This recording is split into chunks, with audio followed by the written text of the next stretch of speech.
Gosh, I can't believe I'm admitting this. I really like Real Housewives. I hate it. I hate that I like that. I love it.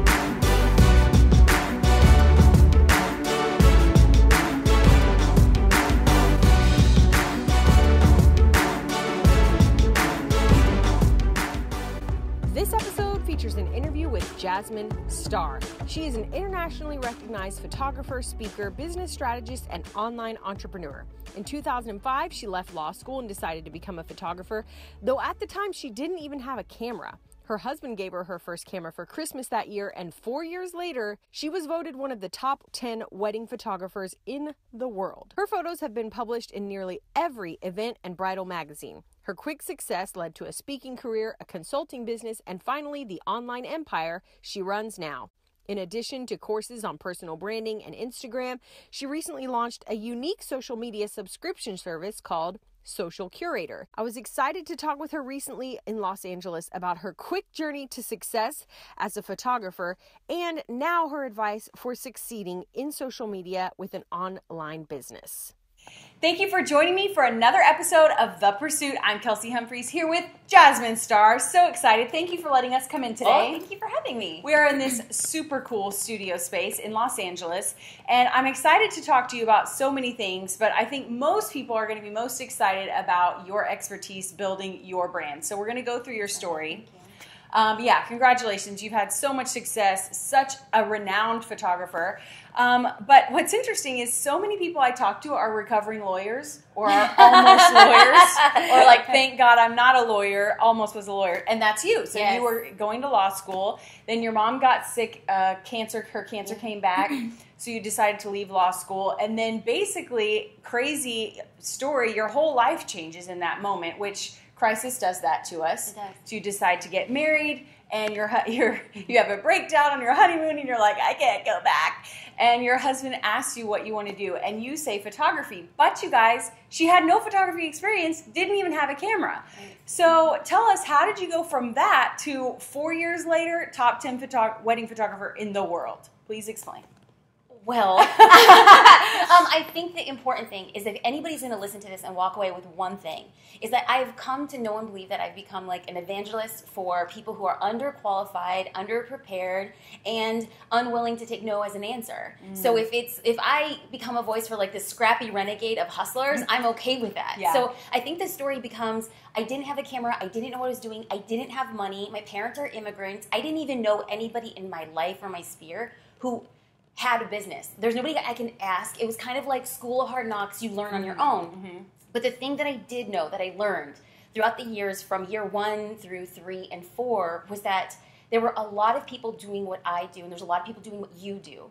And there, in my field, there was a lot of people using the same cameras, same computers, same memory cards, same actions and presets, how we processed our images. But the thing that set us all apart was our view of the world, like literally and figuratively, through the camera, but also how we presented ourselves, the way that we shared information, the way that we connected with people. That was like the linchpin. And then I believed that throughout creating content, throughout connecting with people, throughout sharing my story, and creating this brand that was based on me as a person in addition to being a photographer. And most of the time people will put their title as I am a baker, I am a chef, I'm a fitness professional, then I am who I am. I kind of like flipped the script and said, listen, I don't have much, but I know who I am. And then I empower other people to do the same thing for their businesses.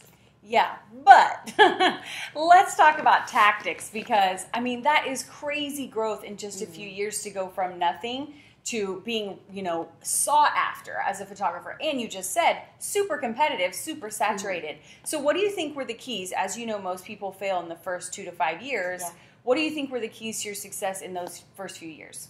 Was being unafraid to share the information that I had, even as little as it was, because the things that I really leaned into were there are other people who are more qualified, who had big fancy studios and nice cars and smaller waistlines. I mean, it's California, like everybody cares about that stuff. And I just felt like I don't belong in that sphere. But I did realize that while these other people were doing great and successful things, that if I could teach other people the things that I was learning along the way, that I would be able to create trust with people. And I think that the thing I didn't know then, which is what I know now, is that trust is the currency on the web. Is if you can build trust with strangers on the web, you could really grow your business in ways that you can't really foresee. So I was sharing things, I made a ton of mistakes. So one of the very first mistakes that I made, like I said, I didn't have a camera. I didn't know how this like technical talk. People were talking about really technical things about camera lenses. And I talked about this new lens that I got, and I made up the lens. Like the lens didn't exist. I was like, I got this new lens, guys, and this is what's so great about it. And then haters came in and be like, you're such an idiot. That lens doesn't exist. And I was like, oh, well, after I looked at my lens, I was like, oh my God, they're right. So then I fixed the post. But I just realized that like the more mistakes you make, it's like the quickest path to teaching yourself really what you're talking about and those differences. So to all the haters and the naysayers, tip your hat and say thank you. Like you're helping me get better. So you talked about the difference as a creative entrepreneur, which is who you help most now. Yes. And back then, as you were finding your footing, was your view. How does someone hone in on what makes their view different? Like, how did you realize, okay, this is my worldview and this is how I can show how my perspective is different? That's a really good question. So I'll break this down as easy as possible. We can go into as much as you want to talk about it, but I've learned to talk about my life and my business by way of assets and my liabilities. Liabilities are things that I think would impede my growth. Somebody can look at me or my business and say, wow, she shouldn't be doing that. But is there a way that you can turn your liabilities into assets? Is there a way to turn what their experiences could be? So one of the liabilities early on was I just started. I had never, photographed events before, and people were like, oh, well, you've been doing this 4 months. And I was like, yes, but your event, it's in 8 months. So by the time I actually shoot your event, it'll be a whole year of me doing this thing. And as a result of you booking me early, you'll get better prices. So looking at not the glass half empty, but how can you reframe the conversations that people are having about your business and then empowering them to look at the exact same situation for what it is. You don't have money, you don't have a studio, you don't have a lot of experience, but there's something about you that works for me. And so when you talk about what are assets, well, I knew that my asset was that the clientele I was trying to serve were female. I'm a female. The clientele that I was trying to serve was my age. Well, okay, that's a commonality. Yeah. And so the things that I realized was when I placed my liabilities, the things I thought was going to hurt my business, and then when I laid out all the assets, things that I think were benefiting my business, I realized that all of my assets had nothing to do with what I wanted to pursue professionally. And all my liabilities had everything to do with what I wanted to pursue personally. So I looked at the two lists and I said, what can you capitalize on? And how can you teach people to look at your liabilities differently? And so I was very open. I was very open in saying, I am new. Very open in saying, I don't drive the nicest car. Very open about things that people were like, oh, people would meet with my competition and they would have more of X. And in my situation, they would have more albums to show people. And I had one. Or I just had a digital slideshow. And I was like, imagine what this would look like. I mean, at the end of the day, people really got behind me as a person. They became somebody that they wanted to believe in and walk that journey with. And that was the start of a personal brand. And this is what I teach people again and again. If the odds are stacked against you, you look at the odds and then you teach people how to reframe how they look at that and view them as assets. That is so good. So you mentioned that back then, you put you first and then what you do second. Yes. But I feel like a lot of the brand advice out there now is in thinking about like your Twitter bio or your Instagram bio. So you have like 10 words. Yes. And even like right now, if you go to mine, it's like one sentence that I have and then it says, entrepreneur, YouTuber, journalist. So there I am trying to like say, what I am as the title. So what do you think? I mean, is that a mistake? Is it, I feel like now everything is so crowded online, you almost have to put that in there. What's your advice? Because a lot of that brand first impression is, like, I think the bio is a good example. So what are some mistakes people make, and how can you put more of you out there right off the bat? Oh, I have so much to say about this, girlfriend. Okay. Put the timer on, because I will go on way too long. Okay, all right. The biggest, first and foremost mistake that I see people make is... Coming up, don't miss her #1 piece of advice for achieving success. But first, I want to remind you that if you love these celebrity interviews, there are 3 ways you can support this show, this free show here on the internet, you guys. First, you can like this video and share it with your hustler and dreamer friends. Second, you can subscribe to the channel. And lastly, you can sign up to join Pursuit Nation. When you do, I will give you my top 10 success hacks for real life. How do we take all the tactics in these interviews with millionaires and celebrities and actually apply them to pursuing our own dream? That's what I break down in this PDF. Get your free copy at thepursuit.tv/top10. What's your advice? Because a lot of that brand first impression is, like, I think the bio is a good example. So what are some mistakes people make, and how can you put more of you out there right off the bat? Oh, I have so much to say about this, girlfriend. Okay. Put the timer on, because I will go on way too long. Okay, all right. The biggest, first and foremost mistake that I see people make is when they have an ambiguous bio. The things that I've seen is like, mama, lover, you'll find me in the kitchen. And I'm like, wait, that's fine if it's your personal Instagram account, right? But really, what is this saying about your business? So I firmly believe for you to create a description about how people should first categorize you, because as human nature, we're programmed to put people into categories. How do you benefit me? And if you don't benefit me directly, how could you benefit me in the future? And if you cannot benefit me now or in the future, can you benefit anybody else in my sphere? So by creating these categories, so YouTuber, journalist, I immediately say, okay, this is the hat that she wears. The second part of the bio should be how you want people to describe you. So if you can add to your bio, so my Instagram bio is photographer and business strategist. And then I say helping entrepreneurs build a personal brand and market it on social media. Okay. So then I want to turn my bio about them. Anytime that you can make your personal brand about helping, empowering, or diminishing a fear, that is how you start building and helping people refrain, because it's not enough to say, I write great stories. Well, good for you. But how does that benefit me? Because now in the digital age, people look at online endeavors as, what do I get from it? Love it or hate it, it's just a matter of fact. I'm not nostalgic about like, why don't people want to get to know me? No, they want to get to know me and how I can help them. Yeah. So bio should first categorize what you do as a business person, then categorize what you do to help them, and then I view every single form of social media as a way to grow my network. And I'm always giving people an option to get more information. So if you go to Instagram, you'll say, get a free Instagram marketing guide, or tips and tricks to grow your Instagram, or how to make your social media endeavors easier. And then I link not to my website, but to an opportunity for them to grow my newsletters, to get a freebie, to get a way that I can follow up with them via email. And also I put a point of contact.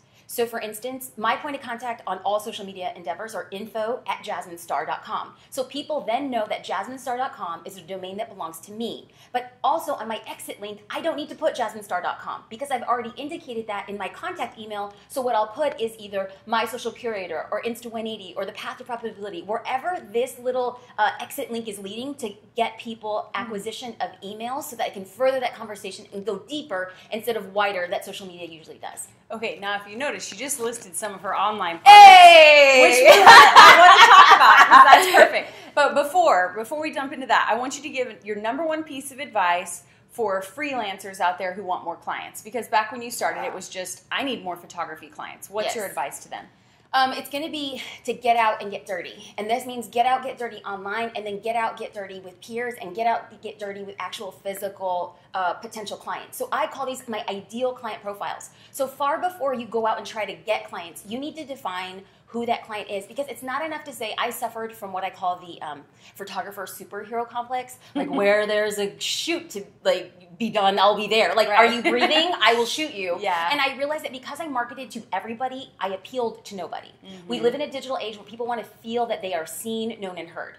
So the minute I carved out, like, who am I really speaking to? Where does this person live? What's her makeup? Is she a first generation, second generation, third generation? Is she educated? Do her parents come from money? Is she paying for her events herself? So I had this ideal client profile. And the minute I knew that, I started creating content that would go through and attract that person. So I would talk about my dog because I believe my ideal client likes dogs. I really do believe that. I talk about I repurposed like a YouTube video on my blog that I think my prospective client would enjoy. I talk about, gosh, I can't believe I'm admitting this, I really like Real Housewives. I hate it. I hate that I like that. You love it. But I'm able to talk about it because I think that it attracts my ideal client profile at the time. And so I think that if you want to know who you're ultimately attracting, first create that ideal client profile. Then create content that will attract that person. That's the first get in and get dirty. The second get in and get dirty is to meet your peers. And oftentimes we get into an industry and we look at the people at the top and we're like, oh, if we could just be there. If we could just do what they do. Look at how easy that is. Yeah. How do they have a team of 14? Well, guess what, sweetie? Life isn't fair. They got there by working hard. Are you willing to work hard? If you're willing to work hard, you have to reach out to people who are on your same strata. So I reached out to 4 or 5 other female photographers. We were all charging the same thing. We were all kind of shooting around the same time. And we're like, let's build a little resource center. And so whenever I was booked for a gig and they needed work, I would send them I would send prospective clients just to this group of people. And they took care of me, I took care of them. And in a matter of a year, I went from not having any clients to being more booked than I could possibly be. I shot 40 massive weddings my first year, which was crazy. But I did that lot by and large with a positive network, by creating content that appealed to my client. And then thirdly, third, get down and get dirty, is to put yourself in places where you think your ideal client is hanging out. So I booked a wedding, one of my most favorite weddings. She got married in Hawaii, and I was taking a yoga class. At the beginning of this conversation, people might not see, I actually made Kelsey do deep breathing so that we can calm down. We were running late. There was traffic. I was stressed. We need to woosah. We need to ourselves into peace. And it was good. Okay, good. We met at a yoga class, and we just befriended each other, casually passing, and then her fiance says, I don't know who you are, but she talks about you all the time. Can we fly you to Hawaii to shoot our wedding? And the answer was yes, but I believe that you put yourself in places where you think your ideal client exists, and the opportunities grow from there. So online, in your industry, and then in person. Yeah, and then I would say probably number 4, get down and dirty, is the craft. Obviously, you're also a great photographer. I mean, you can't just build a brand if you don't have the goods, right? Absolutely, absolutely. But there is, and then like 0.5, it's like, no, it is so good that you're working in your craft, but not to be impeded by the fact that your craft isn't where you want it to be. It's like we are all educated and know enough, like we have taste. What got us into this game is we have a different level of taste that people are attracted to, but can we produce that amount of work to appease our taste? Chances are, no. Yeah. But you have to work and not let that become a stumbling block. Like, listen, you're going to suck, and you're going to continue to suck, and still to this day, I feel like, wow, girl, you need to up your game. And as long as you stay hungry, I think that it really does grow your business along the way. Love it. Okay, so then people start coming to you for advice, a lot of people. Then you decide, I'm going to start some online programs to help all these people who want my advice. So kind of talk about that transition and your advice for people who want to do the same thing. So some of you watching and people keep asking you for advice and like, I should probably make a course. And then tell us about My Social Curator. Okay, so what happened was as I grew the business relatively quickly, within 3 years, started getting like noticed in the world for this. And that was great. And I say we, it's my husband and I. We run the business together, we shoot together. And photographers started asking for advice. How did you grow your business? What did you do? I explained what we just talked about, blogging, creating content, getting out there. And then other small business owners outside of the photography field were like, well, can you help us build our businesses? And I was like, I don't know, but let's try. And so I started consulting with creative entrepreneurs, period. People who kind of created something as a division of themselves. And then medium-sized businesses started contacting me, and then large organizations were like, okay, there's something that you're talking about that appeals to businesses, period, regardless of their size. Will this work for our business? And I was like, I don't know, but let's try. Which has always been like my perspective in life. Like, what can we do to like grow? And when I realized that there's only a certain amount of hours in my day, and there were more people I wanted to help, that I just couldn't scale. I couldn't scale, and then we grew the business to such a degree that the average starting entrepreneur probably couldn't afford the consulting fees. And I thought, there's a gap. How can I serve this particular audience? And what's transpired in the last year and a half has been so mind-blowing, because I've been able to be right where I want to be. I'm meeting people online. I'm educating them at a price point that is effective and like really scalable for a lot of people. So I first launched an Instagram for Business course. So these are for entrepreneurs who are like, I'm on Instagram, but like I'm struggling. Well, I walk you through the process. What does that look like? How do you grow, but with intention? And then from there, I created an online personal branding course. Because once you build a brand, it's really hard to use social media to point back to a brand that doesn't exist, right? So it's like you're growing on Instagram, you're growing on Facebook, and then all of a sudden like your website just kind of like flails. So walk people through what that looked like. And then recently, gosh, just like last month, we launched Social Curator, which is an online solution for busy entrepreneurs who want to be on social media, but they get tongue-tied, or they don't have the right photos, or they just don't know if what they're doing is the right thing. Gotcha. So that's a subscription model, right? It is. So how is that different? Because I think people wonder, should I do a course? Should I do a subscription model? And I know you just started, but you're already doing really well. It's exciting. So talk about the differences in those two different models. Well, the differences for entrepreneurs is like a lot of times people will meet me and have a very distinct opinion of me. And I do that intentionally. People immediately will look at this video and decide whether or not they want to continue seeing us probably within the first 15 seconds. Right. And the more I'm myself, the more I'm bigger, the more that I'm okay to be a certain way and feel a certain way, I'm doing one of two things. I'm attracting a person or I'm repelling a person. The last thing I want that anybody watching this conversation would be to click away to some other YouTube video, click away to something else on Instagram Live, and forget about the conversation we had. I want you to have such a clear distinction, like, I like this person, I like how she's communicating education. And I feel like Social Curator is a very good testing zone. So it's a low price point to get 15 images, 15 caption templates, an action plan. This is kind of like, let me see how deep I want to go with this person. So our customer journey, ideally, would be somebody to subscribe for $25 a month. They get all this collateral. They see, does this girl know her stuff? Is she speaking to me in a way that works? And then maybe saying, okay, let's take this another level. Let's go to Insta 180. And that price point is $197, right? So you're going from $25 to, okay, I have a little bit more skin in the game. And path to profitability, that's a high-end ticket item. I'm walking you through 6 weeks with group coaching calls and education. So to me, the customer journey is, this is our first date. Like, what do you think? Let's go a little bit deeper. Gotcha. Let's go a little bit deeper. And so for us, I feel like that has just been such a healthy, evolution of the business. So great. Oh my gosh, so much good stuff.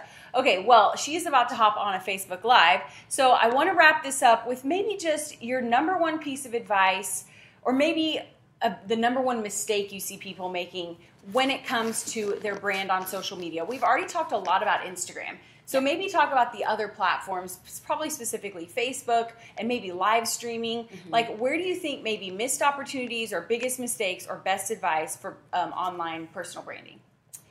We have a tendency, we as in myself, like I'm the leader of the pack, in talking myself out of doing things that make me uncomfortable, doing things that make me, that I feel people will judge me.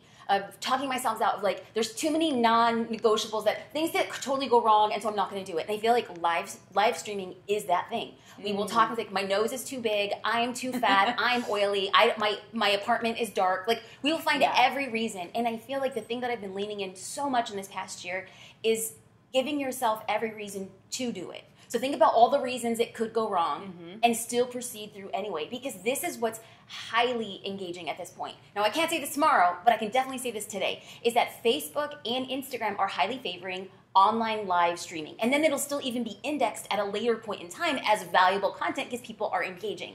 So I think it's going to be important to feel confident. So what is it going to take for you to feel confident? Well, if people want, they can go to jasminestar.com/FB Live. And I have a checklist that walks you through everything you need to know to actually get your first Facebook Live. Like, it'll help you write your thesis, your supporting points, how long is it going to be? You can have pre-asked questions in case nobody's there to ask questions. Like, you just got to get on the horse to figure out if the horse is the thing that will take you to the destination that you want. So live streaming is where it's at. It's highly indexable. Get over your fears and start doing it for your business, because that's going to be the thing to elevate and grow your brand faster than you can imagine. Yeah. Obviously, you're going to want to go check out everything she has on branding because she knows what she's talking about. Thank you so much for this. This has been awesome. And we'll be right back after this with Fast Facts. I hope you guys kept up for that, because she and I both talk pretty fast and we covered a lot. But here are my top keys to success for the rest of us from my chat with Jasmine Star. Number one, start before you're ready. It is true that you need to start building your service-based business locally by getting clients, but that doesn't mean you don't also jump into marketing your brand online right away as well. She immediately started sharing about her journey as a photographer on her blog, even though she was brand new. And if you're asking, how do I get more clients? Remember, she said, get out and get dirty. That means work on your craft itself. That means join a local community. And that means figure out who your ideal client is and find a way to hang out where they are, both online and in real life. Number two, create or find a local peer group. Star said that this was one of the major keys to her early success, is that instead of just looking at the biggest players in the space, she reached out to people who were on the same level as her. They became referral partners for each other, and that's how she shot 40 large weddings in her very first year. Number three, hone in on your unique perspective. You guys, it's 2017. Every market is a saturated market. The only way to stand out is to really know what sets your view of the world and the market and your work apart from everyone else. She says to list out your assets and liabilities and figure out a way to reframe your liability. For example, being new or inexperienced also means you're more affordable. It means you have a fresh eye, and it means you're more resourceful and probably a little bit more creative. Number 4, share your knowledge. She said that another key to her success was that she shared what she was learning as she learned it online with her blog. She realized if she could teach people things along the way, they would trust her. And remember, she said trust is the currency of the web. Number 5, fine-tune your first impression. She said one of the biggest mistakes she sees people making is that their first impression is ambiguous. It's not clear from your bio online who you are, what you do, and most importantly, what's in it for people if they follow you. Remember, she said you want to make your personal brand about others, helping them, empowering them, diminishing fear, etc. Number 6, use every post as a gateway. As you're building your brand, realize that you want to lead people with every post, every time you go to a networking event, every time you make a connection. You want to give people a way to learn more about you, to get on your email list, to find their way to one of your products. Number 7, don't take no for an answer. If you followed my personal journey here on The Pursuit, you know that I'm big about this. And if you're a service provider just getting started, you know that you're kind of the underdog because you're the new, inexperienced person in your network. And she says you have to just prepare for fierce competition and build up a thick skin. Keep trying over and over and over again. Expect rejection, expect setbacks, and keep going anyway. Keep working on your craft, keep making connections, and eventually you will reach your tipping point. Now, I'd love to know, what was your favorite lesson from this interview? Leave a comment, and if you want to learn the juicy behind-the-scenes details like what was she like in person, how did I land this interview, bloopers, and more, go to thepursuit.tv/Jasmine Star. We are back with Fast Facts. Are you ready? Okay. I feel like I'm nervous. I feel like I'm going to mess this up. Well, no one is fast. Well, I was a homeschooler, so you got to give me positive affirmation. Okay. You're going to do great. Chocolate or vanilla? Oh, chocolate. Scrabble or charades? Oh, Scrabble. Coffee or tea? Coffee. Early bird or night owl? Oh, early. Winter or summer? Summer. Wine or beer? Wine. Pancakes or waffles? I'm gluten-free. We'll go for gluten-free pancakes. Okay. Guilty pleasure TV show? Oh, Real Housewives. What's the wallpaper on your cell phone? My dog. It should be my husband. What's the last thing you remember Googling? Oh, like a recipe. I'm terrible in the kitchen. Recent book you read? Oh, I just finished The Obstacle is the Way. Oh, yeah. Go get it. I haven't read it yet, but I've heard good things. Girlfriend. Ryan Holiday. On your flight home. Okay. Girlfriend. Favorite book of all time? A Tree Grows in Brooklyn and A Book Thief. It's a tie. They're Okay. both very sad and tragic. Amazing books, though. Who was the last person that called or texted you? My mom. Last vacation you took? Cabo San Lucas. Hobby? Reading. Favorite snack? Ooh, almonds. I know. I'm Californian. We just did yoga breathing exercises. I know, and after this, we're going to have great smoothies. smoothies. Yes, we are. Okay. And favorite music right now? What's your jam? Oh, as much as, it just never gets old to me. I'm a really big fan of Fleet Foxes. Okay. I know. What is your biggest pet peeve? Being late. What would your husband say is his biggest pet peeve that you do? Oh, I don't shut cabinets. Or I shut them, but I don't shut Me them all the either. way. I'm just in a hurry. Yeah. Okay, and what were you doing right before this? I was emailing. And what are you going to do right after this? Have a Facebook Live. And what is your next pursuit? What's next for you? Finding contentment. Ooh, we did a few big things, and I just want to be like, rest in this, like settle. Celebrate the small things, celebrate the big things, but take time for self-care, deep breathing, green smoothies, contentment. Great answer. Well, thank you so much. This has been awesome. I'm Kelsey Humphreys here with You're so good at what you do. She is. Thank you. I appreciate that. Okay, so I'm Kelsey Humphreys here with Jasmine Star, and this has been The Pursuit.